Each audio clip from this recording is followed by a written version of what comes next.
Versus éléphant. Ah, l'éléphant. Cauchemar des lions. Cauchemar des buffles. Cauchemar des rhinocéros. Cauchemar de tout le monde. Et distributeur de tartes à ses heures perdues.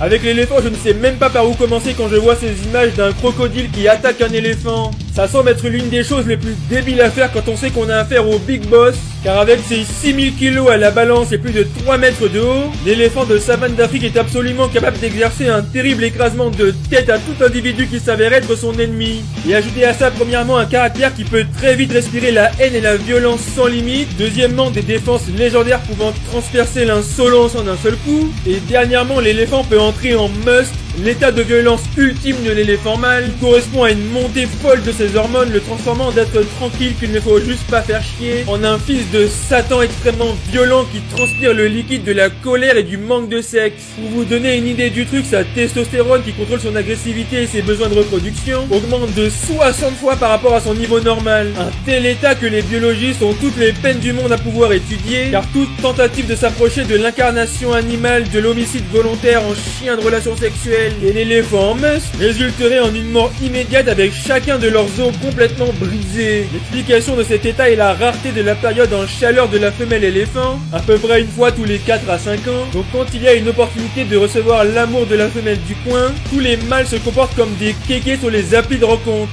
et commencent alors à se battre violemment et parfois même jusqu'à ce que mort s'ensuive. Sans parler du fait que dans un état pareil, ces mâles n'hésiteront pas à casser la gueule des petits, tabasser n'importe quelle autre espèce du coin, comme ici où ce buffle se fait malmener sans relâche par un éléphant en colère, voire à aller jusqu'à prendre les grosses fesses d'un rhinocéros et... Bref, l'éléphant représente la puissance incarnée qu'il ne faut sous aucun prétexte attaquer. Pour les crocodiles, il n'y a que 2 scénarios possibles. Soit la minable et pathétique attaque du croco est complètement repoussée par l'éléphant qui lui montre par sa force que le croco n'est qu'une petite merde,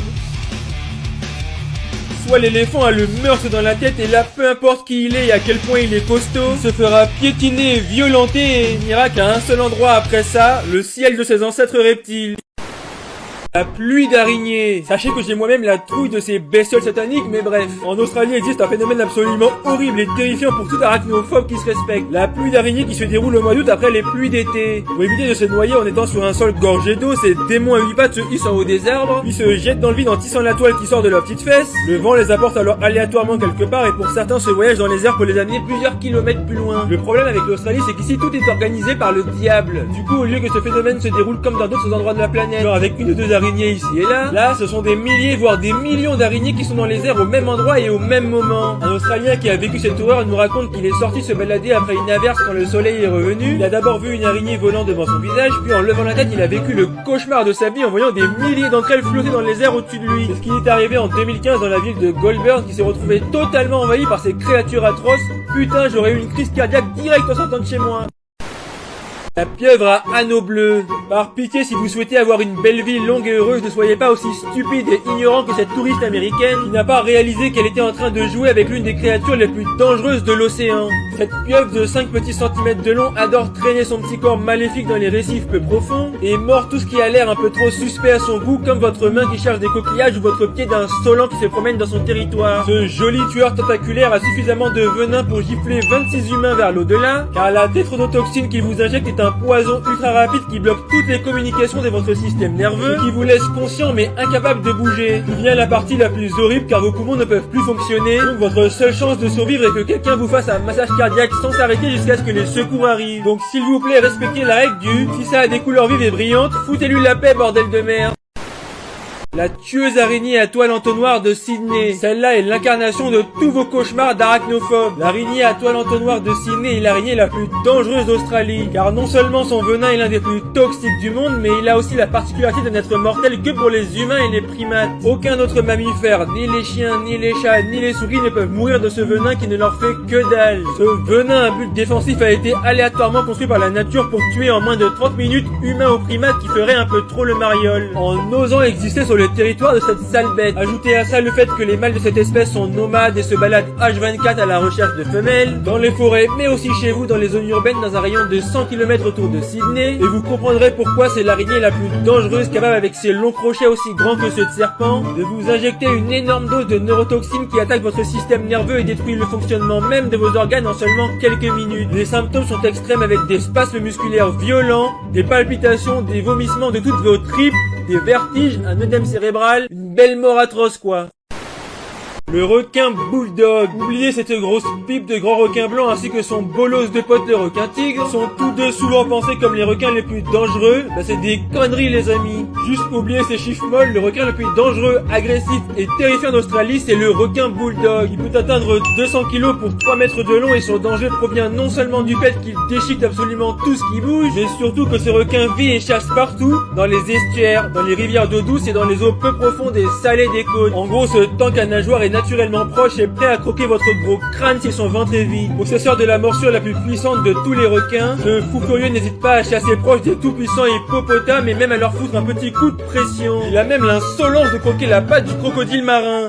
Vous ne serez donc pas surpris en apprenant qu'à peu près chaque année au moins un Australien perd la vie ou des membres suite aux attaques de ces assoiffés de sang. Irukandji. 0 à 10 en 20 minutes. 0 c'est aucune douleur. 10 c'est la pire douleur imaginable. Voilà la violence diabolique qu'aspire le nom Irukandji. Putain, avec un nom aussi stylé, on s'attend à un monstre de 60 mètres qui peut vous attraper et vous mettre des fessées avec ses bras venimeux. Mais en fait, on a ça. Un minuscule petit ange de la mort qui par la pure douleur infligée peut vous transmettre l'horrible syndrome Irukandji qui vous donne envie de vous tirer une balle tellement vous avez mal. Seulement longue de 1 à 2 cm, cette petite merde quasiment invisible possède des tentacules longs de 30 cm, jonchés d'épines qui vous injectent tout simplement le venin le plus puissant de la planète, 100 fois plus violent que celui du cobra, capable en moins de 20 minutes de vous faire regretter d'être en vie, et bordel c'est pas exagéré. La douleur est si incroyable que c'est comme si toutes vos cellules étaient tranchées en même temps. Chaque année en Australie, plus de 60 personnes sont hospitalisées souffrant du syndrome Irukandji. Ces 60 personnes supplient sans s'arrêter qu'on leur ôte la vie car la douleur est tellement insupportable qu'elle enclenche le besoin de quitter le monde des vivants au plus vite. Pourquoi ce petit insolent est capable de vous faire aimer la mort à ce point? Bordel, seul Satan le sait. Le perroquet tout pourri qui a une tête à s'appeler Jean-Claude et le kakapo qui vit en Nouvelle-Zélande. C'est un oiseau obèse de 4 kg pour 60 cm qui a perdu la capacité de voler parce que sa nourriture est en haut des arbres, donc il est obligé de traîner son gros corps vert comme il le peut. Sauf qu'en fait il ne sait pas qu'il ne peut pas voler. Du coup il n'est pas rare de voir un kakapo sauter d'une branche et battre ses ailes avant de se faire rétamer au sol comme une grosse. Notez que le kakapo est mondialement connu pour avoir confondu un journaliste anglais avec une femelle et lui a imposé une relation sexuelle passionnée mais non consentie. Putain la honte, RIP. Ah, et le kakapo peut vivre de manière exceptionnelle jusqu'à 120 ans. Putain, 120 ans de galère.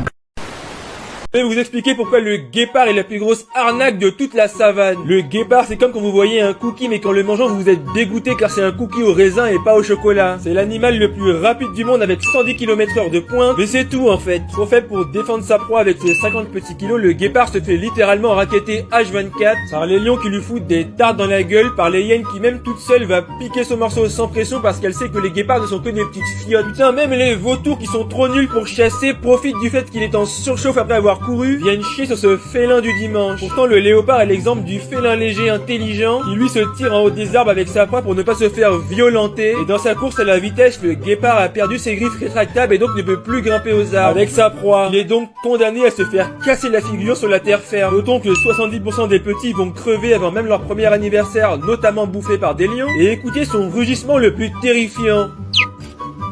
Un vulgaire cri d'oiseau de... La nature t'ordonne de fermer ta grande gueule et de faire ton boulot. Comme à peu près tous les PDG dans ce monde de merde, tu es peut-être un papillon lune, un joli petit esclave sexuel à qui l'évolution a décidé de ne pas donner de bouche quand il est adulte. Il vit donc sur ses réserves accumulées lorsqu'il n'était qu'une grosse larve moche. À partir de là, il n'a que 7 jours avant de crever, donc sa seule et unique raison de vivre est d'aller choper une femelle pour se reproduire. Ensuite, en ce qui concerne la nature, il peut bien aller se faire et crever tout seul. Le kiwi. S'il y a bien un animal qui s'est fait baiser par l'évolution, c'est cette toute petite victime de Nouvelle-Zélande appelée kiwi, qui n'a clairement pas bu assez de soupe quand il était enfant parce que faisant partie de la même famille que les autruches, les casoars et les émeus, qui font entre 1m80 et 2m80, et sont des animaux dangereux pour tout un Solan qui s'approche trop près, je pense qu'on est tous d'accord pour dire que cette pauvre crotte de 40 cm s'est bien fait ken par la nature quand c'était son tour à la distribution biologique. Du coup, c'est juste un miracle que cette espèce soit toujours en vie parce que les kiwis sont aussi inoffensifs qu'une brindille. Ils se font bouffer par absolument tout le monde sur l'île, et le pire, regardez juste la taille de ses œufs, aussi gros que ceux d'autruches. Oui, ce petit corps faible produit des énormes œufs qui font 20% de leur poids. Imaginez une femme portée puis accoucher d'un bébé de 20 kilos, bordel. C'est là toute la souffrance du pauvre kiwi qui a dû casser les couilles d'un dieu de la nature pour avoir la poisse comme ça. Pandarou. Dame Nature devait être complètement bourrée lorsqu'elle a fait toute cette mignonnerie rousse, parce que ce couillon de Pandarou a un système digestif de carnivore. Et il ne fout dans son ventre quasi que du bambou. Et comme il ne bouffe quasi que du bambou en étant pourtant carnivore, il ne peut digérer qu'un quart des nutriments qu'il y a dans cette merde. Et comme il ne peut digérer qu'un quart de ce qu'il mange, du coup il a un métabolisme hyper lent pour compenser. Et comme il a un métabolisme aussi lent que les queues pour aller voter, il a en retour un corps qui ne produit pas beaucoup de chaleur. Alors au calme s'il vit au soleil, me direz-vous, sauf qu'un pandarou ça vit dans les putains d'Himalaya glacial, bordel de... Mais comment t'es encore en vie avec ta grosse tête?